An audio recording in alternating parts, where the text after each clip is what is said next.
Hello and welcome back to Buzz Banter. I'm Mofu with this week's Dueling review as I take apart Pacific Rim. Everyone knows what this movie is about, you've probably already seen it. This will be a spoiler-full review, so if you haven't seen it, go out and see it. You have been forewarned. Spoilers start in 3, 2, 1. The neural net actually doesn't help anyone. If you think back to the movie, everything that the Jaegers do is controlled entirely by holographic displays, motion capture, switches and buttons inside the command structure of the head of their Jaeger. At no point is anything thought controlled. So in what way do these things create so much backwash stress that people seizure out and die?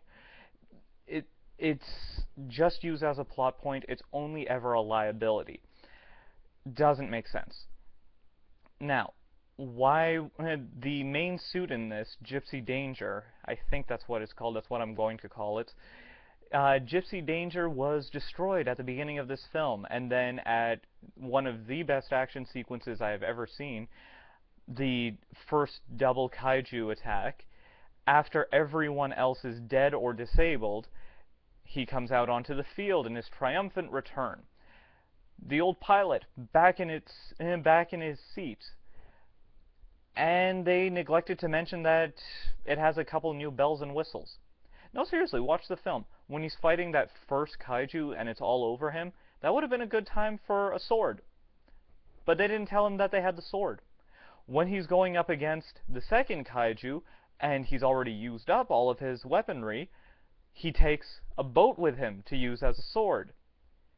When he has two swords that they didn't tell him about, it's only when he's near the stratosphere that she mentions that, oh yeah, we have a sword, you might want to use that. You kidding me? That's insane. No, that is quite literally insane. These are the people that you want defending you, and when you're down to 2 Jaegers, and you send this one out in a bit of desperation, you neglect to mention the total offensive capabilities of it to the person that will be piloting it. That is crazy. Speaking of that fight, you remember how he beats the first level 4 kaiju, category 4, whatever, I might call it levels. You remember how he beats the first category 4 kaiju by emptying out the entire clip of one plasma arm into its torso?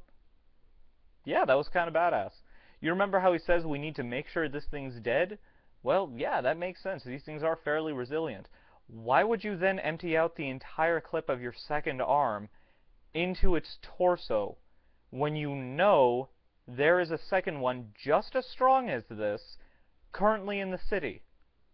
On top of that, you could have just walked up to it and stomped on its head. Or, you know, been told about the swords and coup de grace. Just saying. Now, there's a lot more problems with this film. I'm just going to run through these pretty quickly because, well, I'm taking a look at my Word document and it is rather lengthy, and my voice is somewhat annoying. So, the film ends essentially as Independence Day did. Yeah, just consider that for a second. They go through the whole, they see the command structure and everything there, and then boom, nuke, and escape pods away. And then they arrive, and they're fine. Mission accomplished. It's Independence Day's ending. Yeah. Yeah, it is. Sucks, doesn't it? Okay. They put a brand new pilot and one of the best fighters on the base into a Jaeger for a first time. And when her PTSD starts to flare up, they just decide to, you know, dump her. What? She is getting involved in this project in a more active role, and rather than granting her the benefit of the doubt that, okay, the first time you were in it, you kind of lost control, let's try again in an hour and a half, you instead just completely nullify it? Oh, right, that was because she nearly destroyed the entire base. Why was that again? Because she has some issues with the MacGuffin plot device only ever a liability neural interface, and because you don't know how to implement proper emergency shutdown procedures. Yeah, they actually don't. It takes them, what, 4 minutes to think, oh yeah, we should probably just pull the power cord. I mean, should do it, right? Unbelievable. Just remarkably stupid. Oh, here's a fun little bit. They mention in this film that the kaiju are just engineered bioweapons, essentially a biological version of the Jaegers that they're fighting up against. They're entirely constructed. They're essentially just programmed animal instinct. Why is one pregnant? That scene was there literally just for one gag and then a post-credit gag. And that was it. Oh, funny thing about that post-credit gag, if you actually read the comics prior to this movie's release, they mention it briefly in the film. Kaiju blood is highly, highly toxic. They make it look like an oil spill in this film. Hey, hey, BP. In the comics, there's an older gentleman that's splashed with some of it, and a couple other people that are splashed with some of it, and they just start dying. So, yeah, that gag will last him a grand total of an hour and a half before the blood that he's covered in will kill him. Congratulations! Okay then.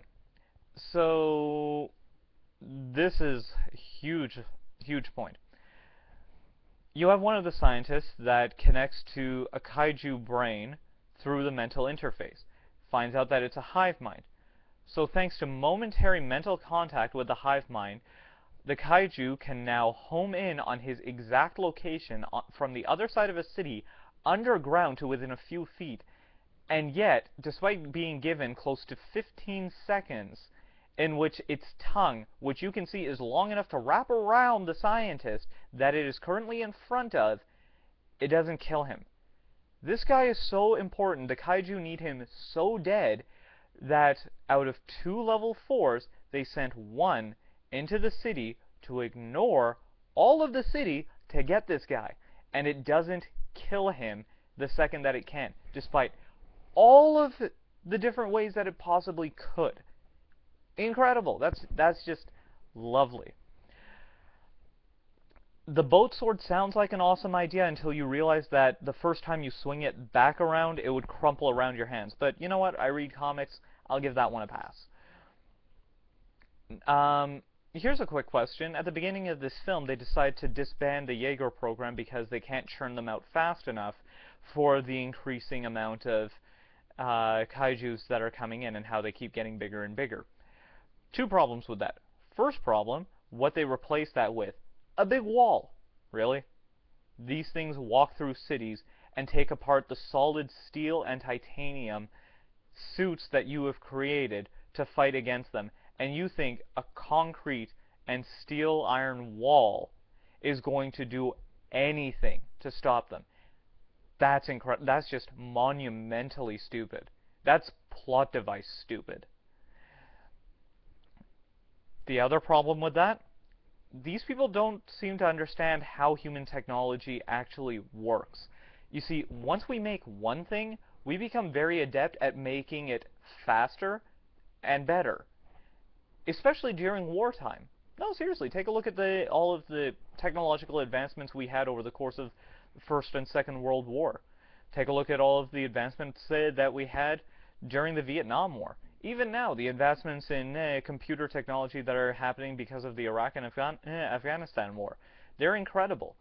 Computer technology is a good example of this, just because, hey, I bought this, I put down $2,000, it's brand new, and a month later it's obsolete. Oh, good lord, why are we advancing this quickly? Well, that's because that's how human technology advances. The day that they made their first Jaeger, they found the blueprints to make everything else, and find all the shortcuts, and find all the better ways of doing it. But rather than actually developing the technology as humanity would, they just figured, no, it's becoming a little too hard, let's just scrap it. Just throw more money at it, you will get the breakthroughs you need. It's happened before in our history.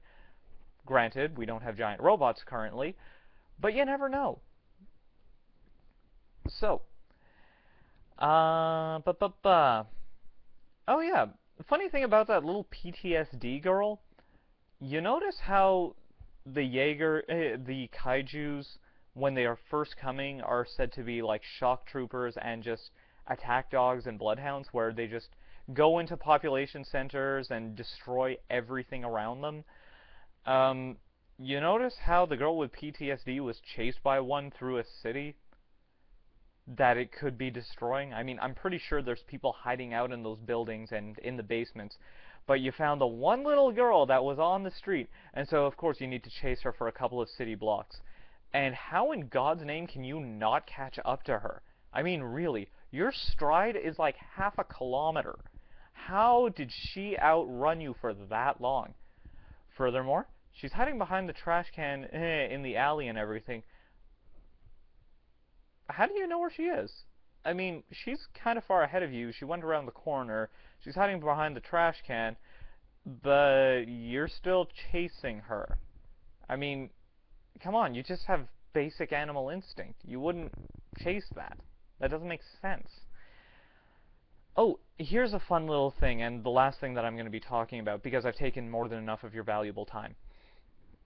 Um, Prior to this film's release, there were official Jaeger trading cards that were released over the internet.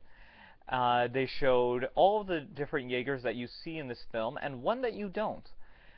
The one that you don't is a prototype model that is still in use as of the time of this film. It was supposed to be included in the film, but it was later cut, and this is why it was cut.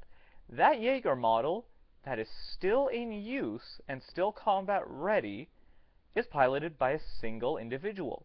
So you actually didn't need the neural net. You never needed the whole flashways blending a memory thing.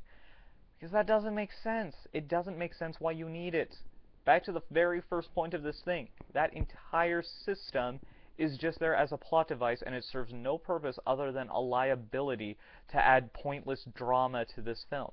If you drop it, the film is still just as good. You don't need to have two pilots. All you have is the guy going out and risking his life and the girl that's falling in love with him. And they don't even develop that over the course of this movie.